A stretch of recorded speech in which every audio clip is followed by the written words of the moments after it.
it makes sense not to, you don't want to go over your budget on a character. Yeah, that's it. That's a dangerous thing to do, and I know there's a lot of guys out there who see something and they go, I gotta have that, and the next well, thing in the beginning I was a little bit like that, and I've calmed down, and I've become more selective. Quite a few I bought on impulse. I had nothing else to do, but now I'm a lot more selective, and again, sometimes. Yes, some of the figures are worth it, but a lot of times people add sentimental value to it. And, okay, sentimental to you is not sentimental to me. And you know what? As I just said, you know what? Another bus will be along, so I'll wait for the next one. Yeah, yeah. So how many Hartz figures do you actually own? Right now, 11. Wow. that collection you saw on the staircase is it. Oh, okay, and yeah, I appreciate you letting us use that for the Conrad interview. He didn't have Skype and video, so we had to do overlays of pictures, and I think it turned out very nice. Okay. I'm actually going to well, by the time they're watching this interview, it'll already have happened. So he's gonna be opening this the blog series. But and I'll put another picture up so they can see it, see what you have there. So what are their names? Have you named them all? Pretty much, yes, I have. Now you'll have to. Now you got me. Okay, you got Jerry, who's is the Mortimer type. He's my favorite. He gets used every show. Okay. Let me see. You got Percy, which is the black guy with the big eyes. I had him custom made. Who else we got? Word Willie. He's been to two or three hands. I think a guy named Dan Robinson owned him, or Roberts.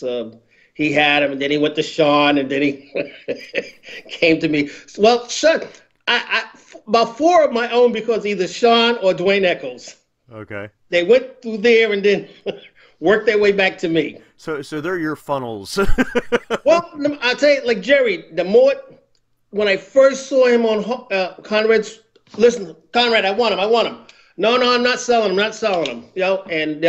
So probably about 2 years later, I see him on eBay, and I don't know if I knew Sean by then or we started conversing, and I said, Sean, I saw this thing back when, and I tried to get it. I mean, how did you get it?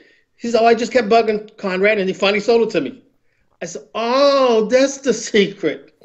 But I had wanted him when I first saw him, and he had to go to Texas first, and then he came here. He was doing a little sightseeing.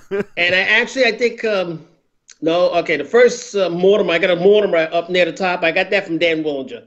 He was trying to sell it at Van Haven. It didn't sell. He put it on eBay, and we talked, and so I bought it from him. Okay. But the second one that I got is Carl, which is up in the upper left-hand corner with the big nose. Okay. All right. I missed him he was on World Vents. Somebody was selling for $900 shipped.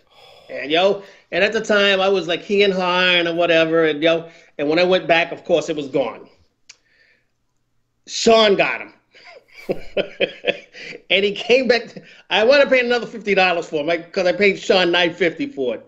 And Sean has wanted him back a few times. And I've let a few figures leave here, but I can tell you now, no Hart will ever leave here. If they do, they will definitely be leaving under duress. If I ever have to sell figures, the Hartz will be the last ones I will sell. I really mean that. Mm-hmm. I will sell the Selbergs. I'll sell everybody else. I got that one, and I got a oh man, I know the guy good. I got just one of his figures. He died in the 70s. Jack Coates. Okay. That will be between the Hartz and the Jack Coates would be the last ones to leave. Mm-hmm. I just I didn't know Jack, never met him, but I just liked his style, and when the opportunity came to get a Jack Coates, I got it, and that one will leave last too.